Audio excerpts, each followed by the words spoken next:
এখন দাঁড়িয়ে আছি ঢাকা বিশ্ববিদ্যালয়ের রাজু ভাস্কর্য এবং রোকেয়া হলের সামনে। এখন রাত প্রায় একটা। আমরা সামাজিক যোগাযোগ মাধ্যম বিভিন্ন গ্রুপগুলোতে দেখতে পাচ্ছি রাত 11টার পর থেকে ঢাকা বিশ্ববিদ্যালয়ের আইন শৃঙ্খলা রক্ষাকারী বাহিনীর সদস্যরা সাধারণ শিক্ষার্থীর উপর নিপীড়ন চালাচ্ছে।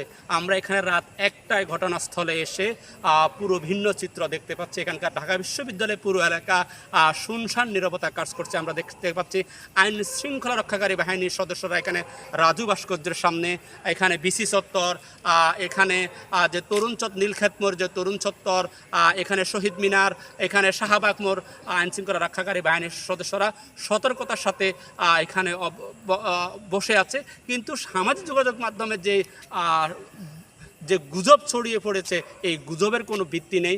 ঢাকা বিশ্ববিদ্যালয় এখন রাত 1টার পর থেকে খুবই শান্ত এবং নিরিবিলি পরিবেশ বিরাজ করছে।